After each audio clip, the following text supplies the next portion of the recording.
Selamat pagi Bapak Saudara sekalian. Shalom. Apa kabar semuanya? Sehat? Dan bahagia, puji Tuhan. Pagi hari ini mari kita akan sama-sama kembali buka firman Tuhan. Injil Yohanes pasal yang ke-14. Jadi kita memang dalam suasana penantian ya, kita sedang menanti bagaimana Roh Kudus dijanjikan itu kepada setiap orang-orang yang percaya kepada Tuhan. Walaupun memang kita sedang memperingati, tapi bukan sekedar memperingati, tapi kita akan mengalami seperti apa yang firman Tuhan katakan ya. Mari kita buka sama-sama di dalam Injil Yohanes pasal 14 ayat 15 sampai 21 kita akan baca. Injil Yohanes pasal 14 ayatnya yang ke-15 sampai 21. Kita baca sama-sama. 2, 3. Jikalau kamu mengasihi aku, kamu akan menuruti segala perintahku. 16. Aku akan minta kepada Bapa dan ia akan memberikan kepadamu seorang penolong yang lain, supaya ia menyertai kamu selama-lamanya, yaitu Roh kebenaran. Dunia tidak dapat menerima dia, sebab dunia tidak melihat dia dan tidak mengenal dia. Tetapi kamu mengenal dia, sebab ia menyertai kamu dan akan diam di dalam kamu. Aku tidak akan meninggalkan kamu sebagai yatim piatu. Aku datang kembali kepadamu. Tinggal sesaat lagi dan dunia tidak akan melihat aku lagi. Tetapi kamu melihat aku sebab aku hidup dan kamu pun akan hidup. Pada waktu itulah kamu akan tahu bahwa aku di dalam Bapa-Ku dan kamu di dalam aku dan aku di dalam kamu. Barang siapa memegang perintahku dan melakukannya, dialah yang mengasihi aku. Dan barang siapa mengasihi aku, ia akan dikasihi oleh Bapa-Ku. Dan aku pun akan mengasihi dia dan akan menyatakan diriku kepadanya. Haleluya, puji Tuhan Bapak Saudara sekalian. Ayat firman Tuhan ini disampaikan oleh Tuhan Yesus saat sebelum dia terangkat ke surga ya. Mendekati hari ya, sebetulnya ini sebelum dia mati. Yesus menyatakan bahwa dia akan mengakhiri pelayanannya, akan mengakhiri ya, kerjanya selama dia di dunia. Dia sudah ada di akhir dari misi yang akan dia kerjakan saat dia datang di dunia. Nah, tetapi kemudian supaya ada kekuatan dan juga penghiburan bagi murid-muridnya, maka dia sampaikan hal ini. Ya, bahwa memang dia akan meninggalkan dunia ini. Ya, secara jasad, secara fisik. Ya, dia akan berakhir. Yang akan kemudian kita kenal dengan nanti dia akan disalibkan, kemudian dia akan dikuburkan secara jasad. Tapi bukan berarti bahwa peran dan juga karyanya Sang Firman itu berakhir, enggak. Ya, tapi dia sampaikan ini supaya untuk apa? Supaya murid-murid Tuhan itu ingat, supaya murid-murid itu tahu, supaya murid-murid mengerti dan mengenal dia lebih dalam lagi bahwa dia bukan cuma sekedar manusia biasa. Ya, tetapi dia adalah benar-benar Tuhan, dia adalah Allah, dia adalah Firman. Dan kemudian peristiwa itu betul-betul terjadi. Ya, dia akhirnya mengalami di mana dia akhirnya ditangkap, disalib, terus kemudian dibunuh, dikuburkan. Kemudian akhirnya dia dibangkitkan kembali. Ya. Dia dibangkitkan kembali selama kurang lebih 40 hari dia bersama-sama dengan murid-muridnya. Terus kemudian setelah itu dia terangkat ke surga. Firman Tuhan katakan bahwa dia akan pergi kepada Bapa, tetapi dia tidak membiarkan murid-muridnya atau orang-orang yang percaya seperti yatim piatu. Ya. Siapa di sini yang sudah yatim piatu? Banyak ya? Banyak. Bagaimana rasanya ya Bapak Saudara sekalian? Ya, seringkali istri saya Istri saya juga kan sudah yatim piatu ya, orang tuanya sudah nggak ada. Ya. Seringkali kalau lihat ada orang tua disio-sio gitu ya, istri saya ngomong, waduh saya kepengen ngurusi orang tua tapi orang tua saya sudah nggak ada. Kok ada ya anak-anak tega sama orang tuanya kayak gitu ya. Bersyukur kalau masih punya orang tua katanya. Ya. Tapi sebaliknya Bapak Saudara sekalian, kalau yatim piatu mungkin waktu masih kecil, waktu masih, waduh betapa susahnya ya. Karena ditinggalkan oleh orang tuanya. Serba salah ya. Kalau ada orang yang nampung, kalau ada orang yang ngurusi, waduh enak ya. Tapi kalau nggak ada, waduh kasihan ya yatim piatu. Nah, Yesus mengatakan itu kepada murid-murid, kalian tidak akan jadi seperti yatim piatu. Kenapa? Karena Alkitab katakan akan ada seorang penolong yang Tuhan akan berikan, yang akan Tuhan tempatkan ya bagi orang-orang yang sungguh-sungguh percaya kepada Tuhan. Walaupun dia katakan tadi bahwa dunia tidak mengenal dia. Ya. Dunia tidak mengenal dia. Dunia cenderung menghujat, dunia cenderung melecehkan, ya. Tapi firman Tuhan katakan kita mengenal dia. Murid-murid Yesus waktu itu mengenal dia. Sehingga ketika nanti besok akan kita banyak pelajari tentang bagaimana peran Roh Kudus yang membuat dari murid-murid Tuhan yang tadinya pengecut, murid-murid Tuhan yang tadinya penakut, akhirnya jadi berani, ya. Karena memang peran Roh Kudus itu ada. Ya, peran Roh Kudus itu ada. Nah, kalau kita baca ayat ini Bapak Saudara sekalian, konteksnya banyak sekali ya. Dimulai dari barang siapa mengasihi aku, ya, dia akan melakukan perintah. Ini berbicara tentang bagaimana ketika kita mengasihi Tuhan ternyata bukan cuma sekedar ngomong ya. Bukan cuma sekedar cuap-cuap atau omon-omon. Tapi mengasihi Tuhan itu adalah tindakan yang harus dibuktikan dengan perbuatan. Karena mengasihi Tuhan itu berbicara tentang sesuatu yang harus kita lakukan untuk supaya Tuhan itu merasa kita ini betul-betul taat dan setia kepada Tuhan. Kita kembali ke ayat yang ke-15, Bapak Saudara sekalian. Nah, jikalau kamu mengasihi aku, kamu akan menuruti segala perintahku, itu maksudnya. Tetapi yang hari ini kita akan bahas kaitannya dengan kita sedang menantikan Roh Kudus. Roh Kudus dijanjikan ayat 16, coba ditampilkan. Sama-sama kita baca, 2, 3. Aku akan minta kepada Bapa dan ia akan memberikan kepadamu apa? Seorang penolong yang lain supaya ia menyertai kamu selama-lamanya. 17, yaitu Roh kebenaran. Dunia tidak dapat menerima dia, ya, sebab dunia tidak melihat dia dan tidak mengenal dia. Dunia tidak bisa menerima.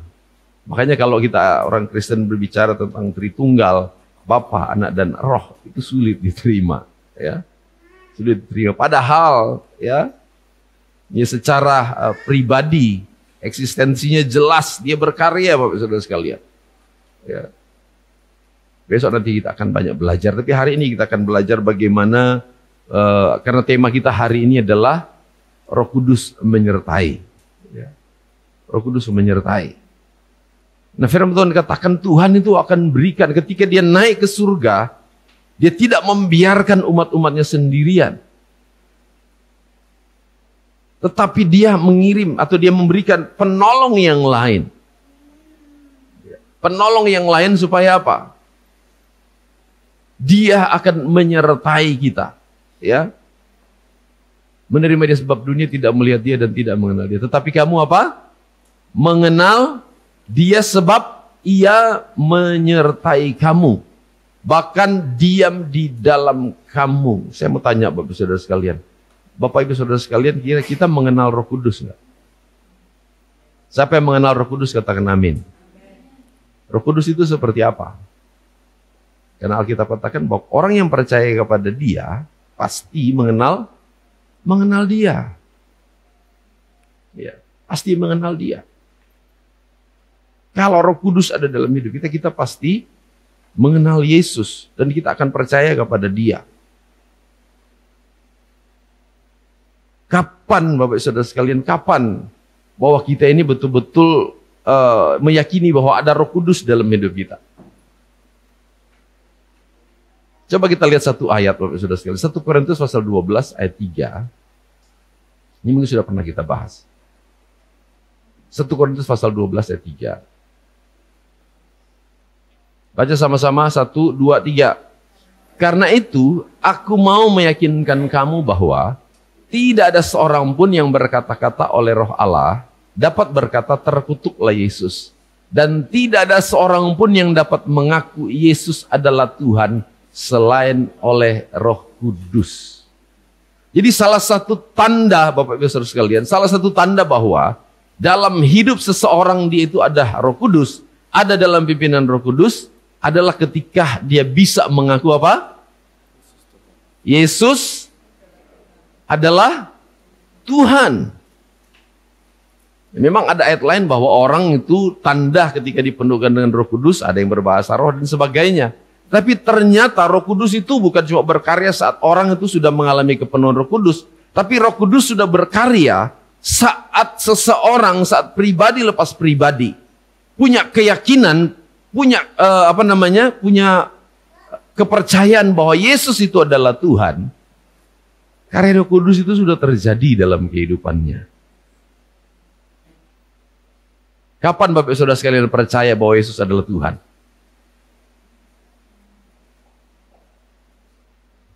Di situ Roh Kudus itu sudah berkarya dalam hidup kita. Seharusnya kita mulai mengenal pribadinya. Ya. Kenapa orang lain tidak bisa mengakui bahwa Yesus itu adalah Tuhan? Orang lain tidak bisa mengakui Yesus itu adalah Allah. Berarti apa Bapak Saudara sekalian? Karena cuma Roh Kudus yang memampukan setiap orang itu untuk melihat bahkan mengaku bahwa Yesus adalah Tuhan. Kalau secara logika, secara pribadi orang bilang, masa Tuhan kok manusia? Seringkali kan ada pertanyaan begitu ya. Bahkan lebih parah lagi, Tuhan kok mati? Ya. Tuhan kok disalib? Ya, karena memang itu pikiran secara logika, pikiran secara manusia yang tidak ada dalam tuntunan Roh Kudus. Jadi bersyukurlah Bapak Ibu Saudara sekalian, baik yang di sini maupun yang mengikuti secara online. Bersyukurlah kalau hari ini kita bisa percaya dan mengaku Yesus adalah Tuhan. Karena Roh Kudus yang bekerja dalam hidup kita. Sebagai bukti Bapak Saudara sekalian, ketika Yesus terangkat ke surga, memang belum banyak yang tahu bahwa dia adalah Tuhan. Ketika Yesus naik ke surga, memang belum banyak yang mengerti bahwa dia adalah Tuhan. Tapi justru saat dia naik ke surga, Roh Kudus bekerja. Dan kemudian tersiarlah bahwa Yesus adalah Tuhan kemana-mana. Lewat murid-murid Tuhan ketika mereka dipenuhkan dengan Roh Kudus. Injil diberitakan dan banyak orang bisa menerima. Karena Roh Kudus itu sudah dicurahkan di dunia. Bukan cuma di Yerusalem. Tapi Roh Kudus diberikan untuk dunia. Supaya Roh Kudus yang akan menuntun orang itu bisa mengenal dan percaya kepada Yesus. Amin Bapak Saudara sekalian. Jadi itu pentingnya kenapa kita harus merayakan, kita harus memperingati hari kenaikan Roh Kudus supaya kita mengerti akan hal ini. Ya. Jadi tidak usah heran kalau ada orang yang belum bisa menerima. Tuhannya orang Kristen disalib. Tuhannya orang Kristen mati. Ya. Jadi Tuhannya orang Kristen katanya kok bisa mati gitu. Bukan Tuhannya yang mati, cuma jasadnya atau fisiknya Yesus. Karena memang Yesus Allah, dia mengambil tubuhnya Yesus. Ya, maksudnya dia pakai tubuh Yesus waktu itu untuk dia berkarya. Sehingga kita meyakini dia adalah Tuhan dan juga adalah manusia. Banyak yang mengatakan bahwa dia bukan Tuhan, dia utusan. Memang, ya, dia memang utusan Tuhan. Dia sang firman yang mengambil rupa sebagai manusia dan dia berkarya. Nah, Bapak Saudara sekalian, hari ini kita akan bahas sedikit tentang bagaimana makna dari penyertaan Tuhan. Saya percaya mungkin kita punya definisi masing-masing tentang penyertaan Tuhan bagi setiap pribadi, ya. Tetapi secara umum Bapak Saudara sekalian, bahwa makna dari penyertaan Tuhan, penyertaan Roh Kudus dalam kehidupan manusia itu ada banyak hal, ya. Penyertaan Roh Kudus itu betul-betul terjadi, ya. Kalau saya mungkin tanya kira-kira bagaimana kesaksian Bapak Saudara sekalian tentang penyertaan Tuhan, wah banyak, ya. Banyak. Tapi intinya dikatakan bahwa Tuhan akan memberikan apa? Penolong. Kita kembali ke ayat yang ke Injil Yohanes pasalnya yang ke-14 tadi. Ya, lanjut.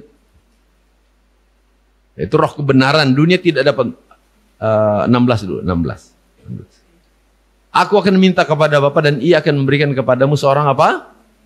Penolong lain supaya ia menyertai kamu selama-lamanya. Bapak Saudara sekalian, firman Tuhan katakan bahwa penyertaan Tuhan itu selama-lamanya. Apa artinya selama-lamanya? Penyertaan Roh Kudus dalam hidup kita apa? Selama-lamanya. Kalau orang tua, ya, secara duniawi, secara dunia, orang tua yang kita punya itu cuma menyertai kita sementara, ya. Mereka menolong walaupun mungkin orang tua tapi punya keterbatasan. Ya mungkin waktu. Ada saat-saatnya orang tua bisa nolong, ada saat-saatnya dia bisa menolong. Tapi Roh Kudus yang dijanjikan oleh Tuhan dikatakan bahwa Dia menyertai kita selama-lamanya. Dan penyertaan Roh Kudus itu, Bapak Saudara sekalian, dalam segala kondisi. Dia menyertai kita selama-lamanya. Kenapa selama-lamanya? Baca selanjutnya. Ayat 17. Yaitu roh kebenaran, dunia tidak dapat menerima dia sebab dunia tidak melihat dia dan tidak mengenal dia. Tetapi kamu mengenal dia sebab ia menyertai kamu dan diam di dalam kamu. Berarti Roh Kudus itu ada di mana? Roh Kudus ada di mana?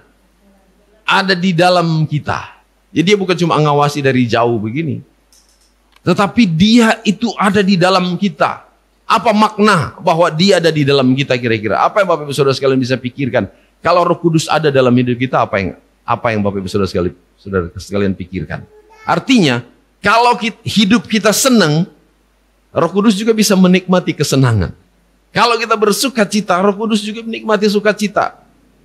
Tapi sebaliknya, kalau kita mungkin dalam kesedihan, apakah Roh Kudus tahu kalau kita sedih? Kalau kita lagi mengalami masalah, apakah Roh Kudus mengerti juga bahwa kita sedang mengalami masalah? Berarti dia tahu. Nah, kalau kita sedang melakukan dosa, apakah juga Roh Kudus tahu? Tahu. Kenapa Bapak Saudara sekalian? Karena dia ada di dalam kita.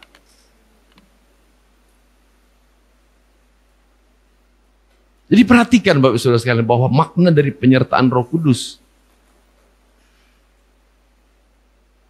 Dia menyertai dan dia akan diam di dalam kita selama-lamanya. Untuk apa Roh Kudus ada dalam kita? Firman Tuhan bilang untuk menjadi apa? Penolong. Siapa yang pernah merasa bahwa ditolong oleh Roh Kudus? Katakan amin. Bolak-balik ya, bahwa kita tidak mampu melakukan apapun tanpa Roh Kudus. Penolong, dia adalah penolong. Berarti saat kita susah, saat kita tidak mampu, karena Roh Kudus penolong, harusnya kita ada kekuatan.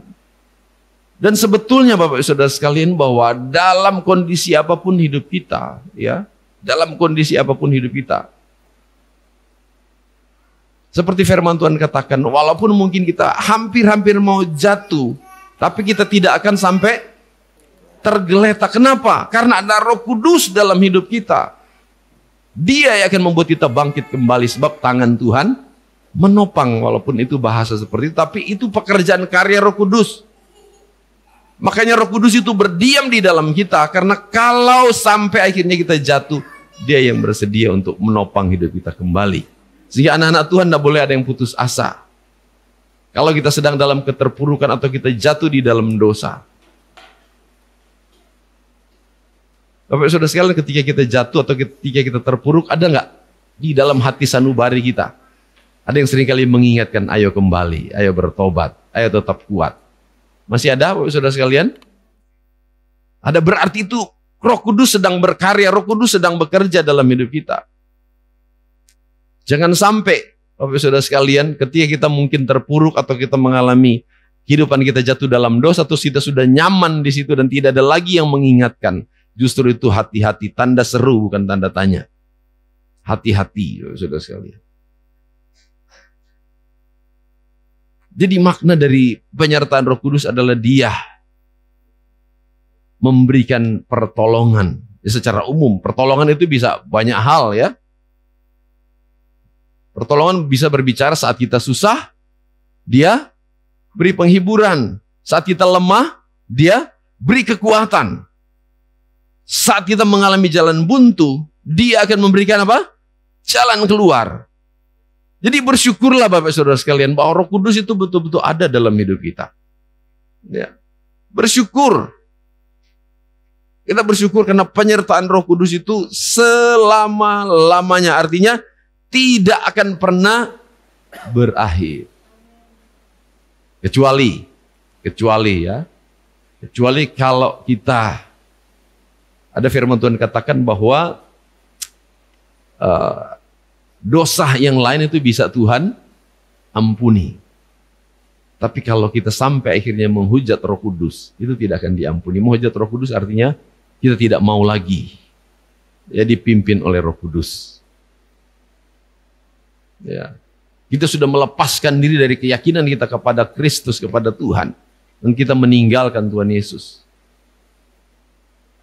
Itu artinya kita sedang mengusir Roh Kudus dalam hidup kita. Ya. Tetapi selama Bapak Saudara sekalian kita masih tetap percaya kepada Yesus, walaupun mungkin liku-liku kehidupan kita yang seringkali membuat kita jatuh, kita mungkin seringkali mengalami di mana kita gagal mempertahankan kekudusan, kita gagal mempertahankan kesucian. Karena memang dunia ini Bapak Saudara sekalian, dunia yang sangat arusnya kencang. Jadi kalau kita tidak ada kekuatan pertolongan Roh Kudus, kita gampang sekali jatuh. Sehingga ada pengakuan Bapak Saudara sekalian di dalam Filipi pasal 4 ayat 13. Segala perkara dapat kutanggung di dalam Dia yang memberi kekuatan kepadaku. Segala perkara dapat kutanggung. Kenapa dapat kutanggung? Karena bukan kita yang melakukan, karena bukan kita yang bertarung sendiri. Kenapa kita bisa kuat? Karena Roh Kudus itu yang ada dalam hidup kita. Makanya ada kesaksian, segala perkara dapat kutanggung di dalam Dia yang memberi kekuatan kepadaku. Jadi karya Roh Kudus itu nyata. Janji Tuhan tentang penyertaan Tuhan, penyertaan Roh Kudus itu nyata Bapak Saudara sekalian. Saya mau katakan sampai hari ini kalau kita ada sebagaimana kita ada, itu juga karya Roh Kudus yang harus kita akui. Ya, kita harus mengakui bahwa karya Roh Kudus itu nyata dalam hidup kita.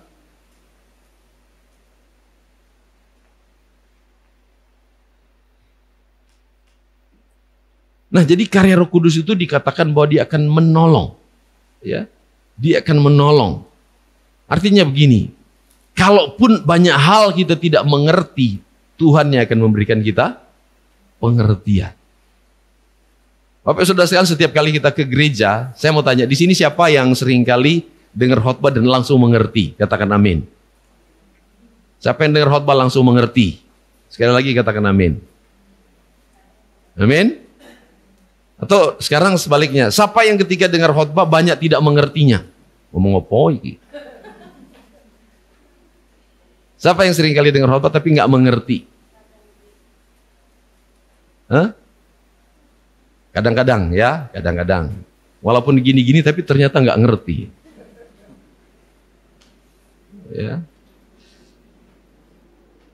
Nah, Roh Kudus sebagai penolong, Dia akan memberikan kita pengertian. Karena apa Bapak Saudara sekalian? Karena setiap firman, ya, firman Tuhan katakan Kemarin juga mungkin sudah sempat dibahas ya sama saudara Gerald. 2 Timotius 3:16 katakan apa? Segala tulisan yang diilhamkan oleh Allah apa? Bermanfaat untuk mengajar, menyatakan kesalahan, memperbaiki kelakuan, dan mendidik orang dalam kebenaran. Jadi kalau kita mendengar firman Tuhan, ya, kita sedang menerima pengajaran. Kalau kita sedang mendengar firman Tuhan, di dalam firman Tuhan itu akan ada yang namanya kesalahan itu akan dibongkar. Nah, kalau orang tidak dalam tuntunan Roh Kudus, kalau tiba-tiba kesalahannya, aibnya itu kebongkar dari firman Tuhan, kalau kita tidak dalam tuntunan Roh Kudus, orang-orang itu tersinggung dan kadang-kadang mutung. Tapi di sini nggak ada, ya. Kalau saudara misalnya ketahuan lewat firman Tuhan disampaikan, itu bukan berarti pendetanya nyinggung Bapak Ibu Saudara sekalian. Tetapi itu Roh Kudus yang sedang mengingatkan kesalahanmu. Amin, Bapak Ibu Saudara sekalian. Segala tulisan yang diilhamkan oleh Allah bermanfaat untuk mengajar, menyatakan kesalahan. Terus apa? Memperbaiki apa? Memperbaiki kelakuan. Jadi saat kita mendengarkan firman Tuhan dan ketika kita sudah diajarkan, kita mengerti. Saat kita mengerti dan kemudian tindakan yang harus kita lakukan justru bukan bersungut-sungut tapi perbaiki kelakuan, kata firman Tuhan. Saudara, kalau kita dengar firman Tuhan dan kita mulai memperbaiki diri, itu juga bagian dari penyertaan Roh Kudus. Karya Roh Kudus itu sudah mulai terjadi. Bersyukurlah Bapak Saudara sekalian, justru ya ada seringkali dikatakan bahwa orang-orang yang sudah merasa benar sudah susah diperbaiki. Tapi justru orang yang masih seringkali merasa, oh Tuhan saya banyak salah, banyak kekurangan, justru orang-orang seperti itu yang mau diperbaiki. Amin Bapak Saudara sekalian. Karena firman Tuhan katakan segala tulisan yang diilhamkan oleh Allah bermanfaat untuk mengajar, menyatakan kesalahan, memperbaiki kelakuan, dan mendidik orang dalam kebenaran. Dan saya percaya Bapak Ibu Saudara sekalian, kalau ada Roh Kudus dalam hidup kita, pasti kita mau memperbaiki kelakuan. Yang mau memperbaiki kelakuan katakan amin. Karena sejak kita ikut Tuhan, terus kemudian sekian bertahun-tahun, tapi ternyata kelakuannya masih seperti itu terus. Walaupun kita tahu ada Roh Kudus, berarti kita seringkali menentang Roh Kudus. Orang yang tidak mau diperbaiki adalah orang yang melawan Roh Kudus. Karena saya percaya Roh Kudus itu selalu mengarahkan kita kepada hal yang baik. Roh Kudus senantiasa mengarahkan kita kepada hal yang suci, yang kudus. Kita lihat Bapak Saudara sekalian, makna penyertaan Roh Kudus bagi kita, dia sebagai penolong. Jadi yang lemah nanti dikuatkan, yang susah dihiburkan, yang apa lagi? Yang tadi tidak mengerti diberi pengertian. Yang hidupnya salah, Bapak Saudara sekalian, kita lihat di sini katakan Roh Kudus itu juga lah roh kebenaran, disebut dengan kata kebenaran. Kemarin sudah sempat dibahas ya oleh saudara Gerald. Kebenaran. Jadi kita bahas saja secara harafiah. Berarti dia adalah pribadi yang selalu membuat kita jadi benar. Pribadi yang senantiasa membawa kita kepada hal-hal yang benar. Dia akan menuntun kita kepada hal-hal yang benar. Karena dia adalah roh kebenaran. Artinya kalau kita masih terus ada dalam kesalahan, sadarlah bahwa kita tidak sedang dalam tuntunan Roh Kudus, kita sedang mendukakan Roh Kudus.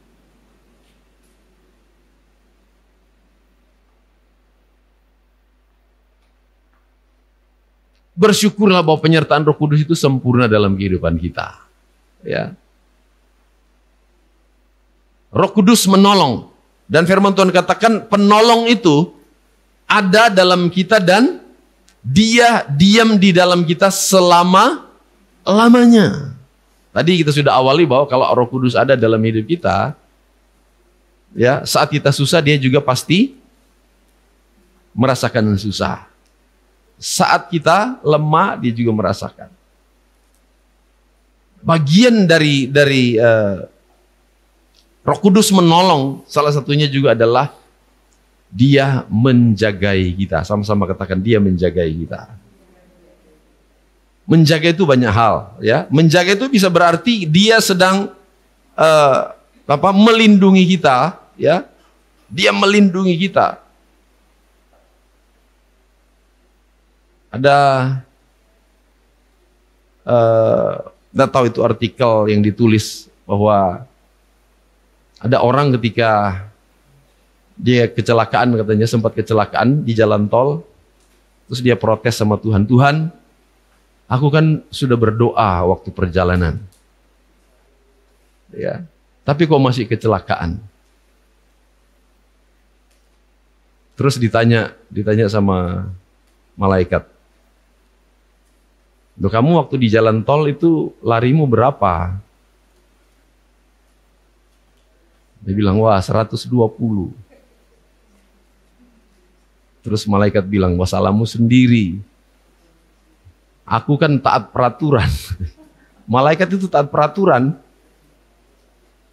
Kalau ada tulisan larinya batasnya cuma 80 ya 80. Kalau kamu 120 ya saya ketinggalan, katanya. Roh Kudus itu taat, ya. Roh Kudus itu dengar-dengaran. Ya. Tetapi Bapak Saudara sekalian, percayalah bahwa Roh Kudus itu memang bersama-sama dengan kita dimanapun. Tapi dia juga adalah pribadi yang mengawasi kita. Selain dia menjaga untuk melindungi, dia menjaga untuk menolong kita, dia juga adalah menjaga untuk mengawasi kita. Sama-sama katakan, mengawasi kita. Dan mata Tuhan tertuju, ya, kepada kita. Apa artinya mengawasi? Dia juga sedang memperhatikan kita saat kita sedang berbuat sesuatu yang tidak berkenan kepada Tuhan. Jadi kenapa ada orang yang masih senang atau masih gampang berbuat dosa? Orang-orang yang gampang berbuat dosa, kenapa Bapak Saudara sekalian? Berarti orang-orang yang berbuat dosa, mereka tidak menyadari ada penyertaan Roh Kudus dalam hidupnya.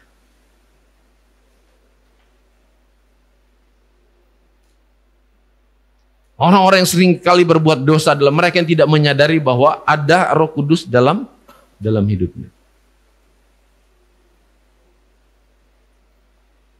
Tapi ada yang bilang, yes, mau ada Roh Kudus, mau nggak ada, yang penting kalau kebutuhan, ya, pokoknya kebutuhan nomor satu.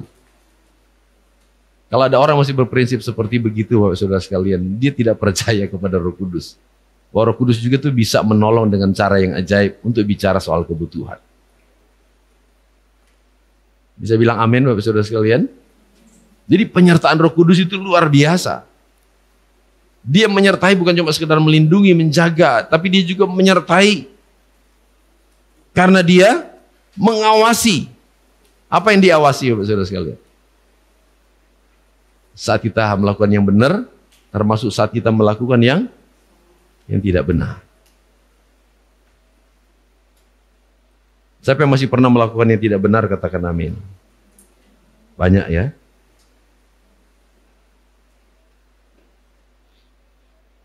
Bapak Saudara sekalian, kita juga harus bersyukur bahwa ternyata Roh Kudus itu menyertai kita.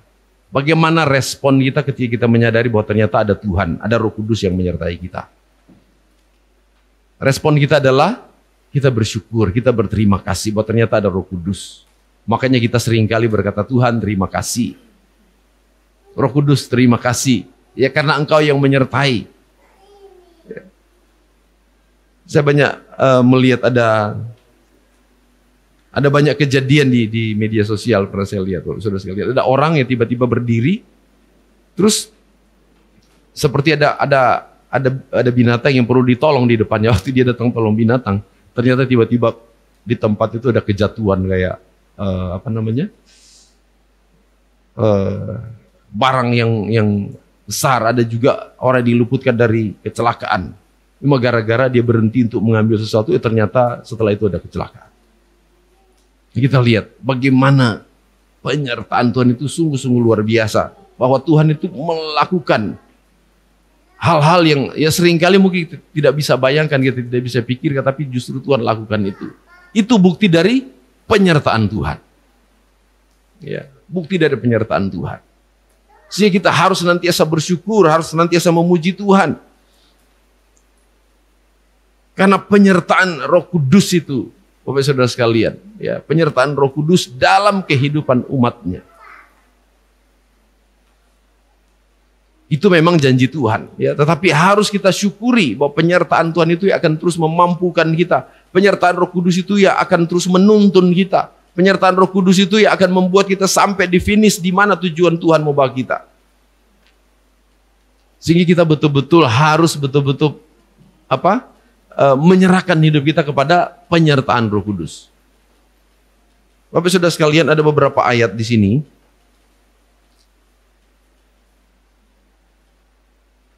yang menunjukkan bahwa penyertaan Roh Kudus itu, penyertaan Tuhan itu sempurna, ya. Contoh seperti Yusuf, dia mengakui ya di dalam kitab Kejadian pasal 39 ayat 2, firman Tuhan katakan, dan Tuhan menyertai Yusuf, dan Yusuf menjadi orang yang berhasil dalam apapun yang dia kerjakan. Jadi penyertaan Tuhan itu yang membuat kita berhasil. Makanya kalau orang yang sadar tentang penyertaan Tuhan, dia tidak akan pernah menjadi sombong. Karena apa? Karena kalau kita berhasil, kalau kita sukses, itu semua ternyata karena penyertaan Tuhan.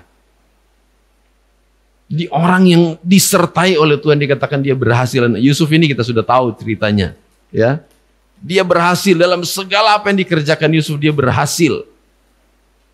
Dia berhasil jadi seorang hamba di rumah Potifar. Dia juga berhasil ya menjadi apa? Menjadi Dia kan dijebloskan di dalam penjara gara-gara difitnah. Dia juga berhasil, walaupun dia difitnah, tapi dia berhasil menjalani hidupnya dalam penderitaan. Dia berhasil melewati. Kenapa? Karena ada penyertaan Tuhan. Dia berhasil juga menjadi Perdana Menteri yang baik. Jadi dalam segala posisi, dalam segala situasi, kalau kita menyadari ada penyertaan Roh Kudus akan memampukan dan membuat kita berhasil. Jadi pertanyaannya sekarang adalah, kira-kira penyertaan Tuhan itu penting atau nggak penting? Penting aja atau penting banget? Penting banget ya. Berarti kalau kita mengatakan itu penting, ya, kita harus betul-betul mulai mencari kepekaan tentang penyertaan Roh Kudus, penyertaan Tuhan dalam hidup kita.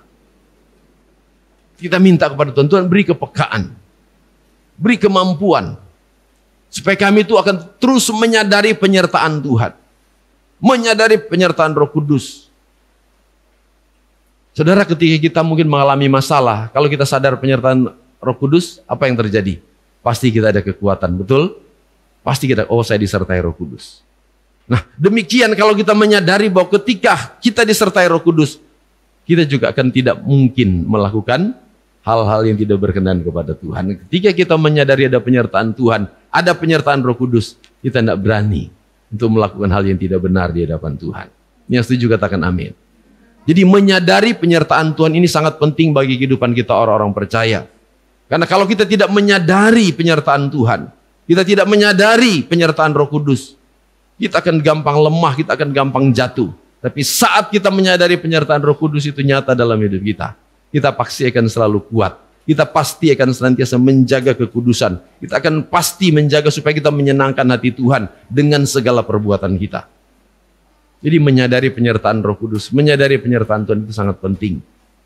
Nah, ini kenapa kita bahas lagi saat kita itu sedang dalam peringati hari Roh Kudus dicurahkan. Supaya kita itu betul-betul punya kerinduan. Ya, untuk betul-betul dekat dengan Tuhan, mengalami karya-karya penyertaan dari Tuhan. Saya percaya Bapak Saudara sekalian, ya, walaupun mungkin ada banyak orang yang tidak berani bersaksi, tapi saya percaya kita semua banyak yang mengalami penyertaan Tuhan. Tapi kalau bisa itu saksikan, ya. Penyertaan Tuhan itu, penyertaan Roh Kudus itu disaksikan. Supaya apa? Untuk saling membangun satu dengan yang lain. Daripada kita cerita-cerita yang lain-lain, mendingan kita cerita tentang penyertaan Tuhan. Yang mau disertai Tuhan katakan amin. Kita sedang ada di dalam suasana kita sedang menanti Roh Kudus. Jadi jemaat Tuhan di tempat ini kita sedang berdoa berpuasa dan juga kita berdoa selama 10 hari. Jadi saya menghimbau Bapak Saudara sekalian, di dalam doa-doa yang kemarin sudah 2 hari kita jalankan, kita melihat bagaimana karya Tuhan luar biasa. Jadi saya kembali menghimbau anak-anak, kaum muda, remaja, siapapun bisa hadir. Ya, karena kita sedang belajar, kita sedang sama-sama menikmati penyertaan Roh Kudus, di mana Tuhan akan membukakan banyak hal. Jadi saya berharap kita semua bisa ikut. Nah, hari ini Bapak Saudara sekalian, kita mau sungguh-sungguh datang kepada Tuhan, ya, dengan banyak pengakuan bahwa Roh Kudus yang menyertai kita akan memampukan kita. Di dalam kita menjalankan rumah tangga, kita butuh penyertaan Roh Kudus. Amin, saudara sekalian. Di dalam kita melakukan pekerjaan, bisnis, usaha kita juga butuh penyertaan Roh Kudus. Dalam kita melakukan studi atau apapun mungkin, ya, sekolah, kita juga butuh penyertaan Roh Kudus. Dalam bersosialisasi dengan masyarakat, kita butuh penyertaan Roh Kudus. Dan firman Tuhan katakan, Yesus sudah janjikan, Dia berikan, dan saya percaya Yesus sudah berikan. Tinggal kita menikmati penyertaan Roh Kudus. Ya, tinggal kita menikmati penyertaan Tuhan. Sehingga sadarilah bahwa penyertaan Tuhan itu betul-betul harus kita alami hari demi hari. Dan penyertaan Roh Kudus itu akan membuat kita berhasil dalam apapun yang kita kerjakan. Amin. Baik, puji Tuhan, biarlah firman Tuhan ini jadi berkat buat kita semua. Kita akan sama-sama berdoa dan kita akan masuk perjamuan Tuhan. Mari sama-sama kita siapkan hati kita untuk masuk perjamuan Tuhan. Sebelumnya kita berdoa dulu.